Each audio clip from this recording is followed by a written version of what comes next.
Hey, entrepreneurs, it's Jane Hamill. Quick and dirty episode today. How are you? So, I want to talk about how to upgrade your mindset so your business makes more money and you're actually happier. Most people just want to be happy. Don't you want to be happy? I know, right? Okay, so the number one thing, there's a million ways to upgrade your mindset, right? How do we stop being jealous of other entrepreneurs? Why does she have the success and I don't? And I have a better product. What are they doing that I'm not doing? Like, why don't I stick to my plan? Shouldn't this be easier? All this stuff goes through our minds. I think we have 60,000 thoughts a day, and 80% of them are negative. So I'm going to give you a couple tips of what's worked for me and for my clients on how to upgrade your mindset so you feel better and you get more accomplished and you work towards your actual goals, which makes you more money, which means you spend more time on the beach. Hello. Okay. Excuse me. So number one tip is how you think about what happens is way more important than what actually happened. Now, I'm sure you've heard this before in different ways, right? It's not like the circumstances that you're in, it's your attitude about it. Instead of I did a launch and it bombed and my pieces didn't sell, you can reframe that as, wow, I launched this product. I'm getting data about what worked and what didn't. So I learned this for next time. Great example from this week is one of my clients, her son cut his foot really, really badly, right at about Christmas Eve. And they ended up being in the ER, getting it all sewn up, and it was really not good. And it's breaking up their vacation. And, she tells the story about her son, and I actually saw a picture and it is brutally gross. lots of stitches, let's just say. But she's kind of telling the story and what happened and how they're going to have to switch their vacation. And, it was very painful for him. And he's, teenager, youngish, and how amazing it was that they were in the ER for so many hours so he could see all the people, drunk teenagers and drunk college kids coming in and having pain and suffering for these kids. And then their parents would come and then they'd end up leaving the ER crying, apologizing, and what an amazing experience this was that he cut his foot at this age and he got to see all the things involved with young kids partying. And, that had nothing to do with how he cut his foot, but this ruined their New Year's Eve. It ruined their vacation. And all she can think was, what a great lesson for my kid, right? So I just know that how you react to something is more important than what actually happened. Brooke Castillo from the Life Coach School, she has a really great quote from one of her podcasts or whatever it is. I'm going to read it to you. She says, we can't control other people. We can't control our past because it's already done. We can't control anything that happened out there in the world. And those things that happened are all our circumstances.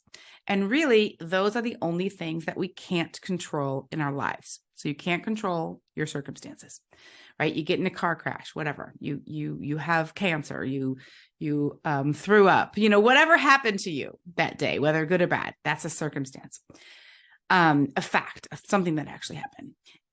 And she says, and really, those are the only things we can't control in our lives. The rest of the components of the model is what she teaches in her program of a way of thoughts and feelings. The rest of the components of the model include our thoughts, our feelings, our actions, and our results. All of these things are within our control. Now, we often forget about that. We often forget that we're in control of our thoughts, actions, feelings, and actual results. We just can't control the circumstance.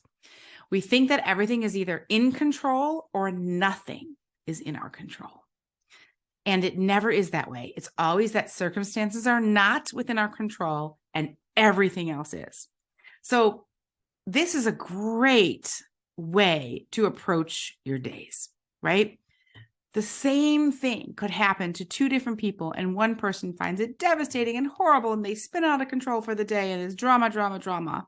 And the other one says, oh, and my car broke down on the side of the road. And then I did this, right? So how you think about what happens is more important than what happened. Is it, oh, I failed at this? Or, oh, I tested this thing in my business. It worked. It didn't work. Next. Number 2, this is not easy. This I am working on. This a lot of my clients are working on. This is huge. Be 100% accountable to yourself. So if you say you're going to do something, you do it every time. I am really trying to practice this. This is not easy. Quote. And the quote is from the book.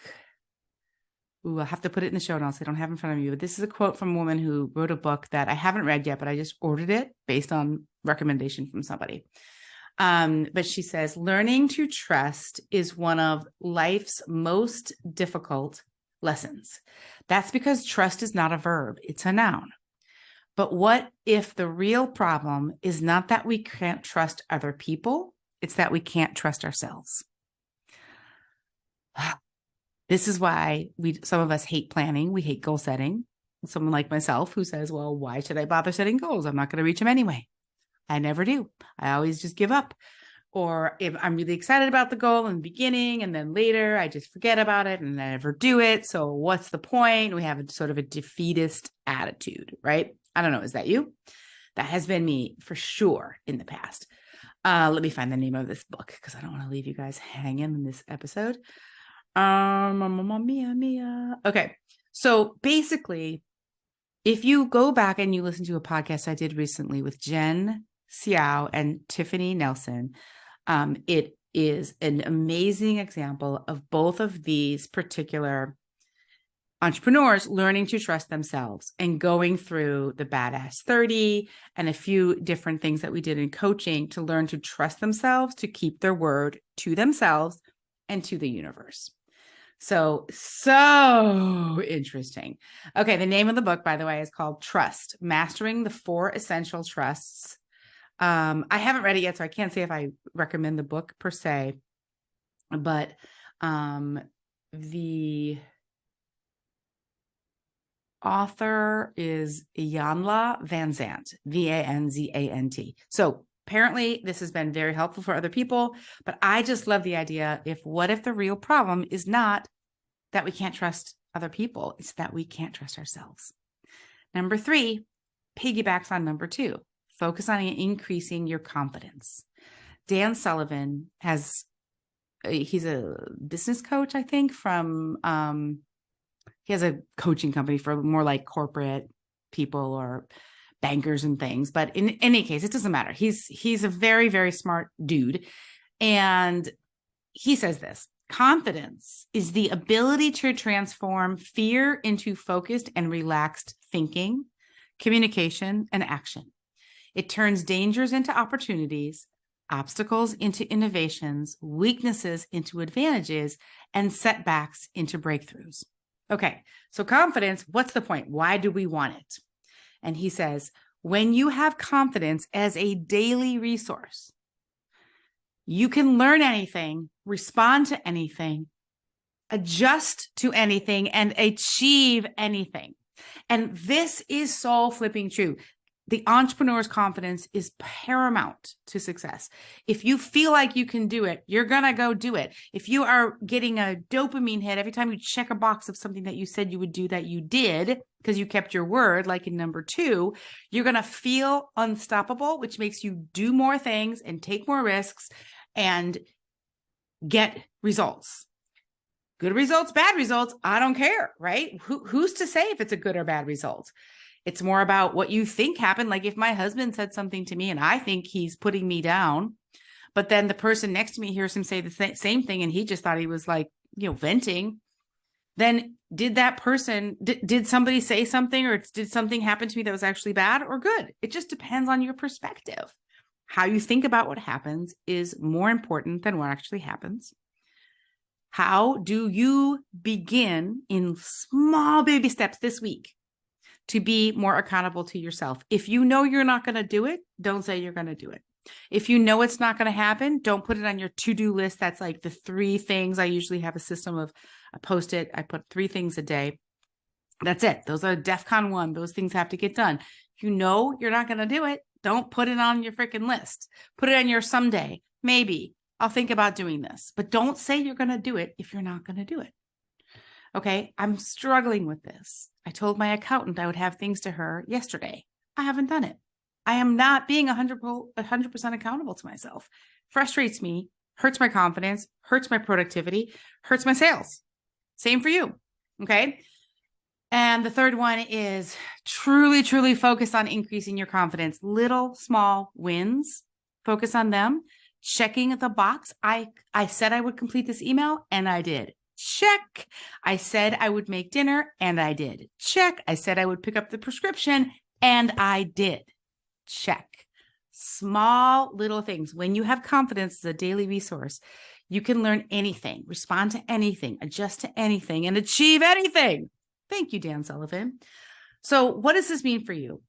I don't love it when I listen to podcasts, even though I love the podcast, when they give me new things to do every week. I'm like, oh my gosh, really? A new concept? Like, no more. So the only thing I want you to take with this information is this idea of maybe one post-it a day. We want to increase our confidence, right? Put down 3 things that you're promised to accomplish today, no matter what. And that's it. You can have a list. You can have a to-do list. You can have your schedule. You can have all the things going on. But every day you have one post-it with only 3 tasks that you commit to. And if you can't commit to doing them today, like maybe I'll do this, then don't put it on it doesn't go on the post-it. These are things you are promising to do. Then you check, and you increase your confidence that way, and you become accountable to yourself that way. Are you with me? Do you want to do this? Let me know. brain@fashionbrainacademy.com. Let me know what you think of this episode. If you're interested in private coaching, you can email us there as well. And I really can't wait to see if this helps you. I'd love to know. And I will see you next time. Bye, guys.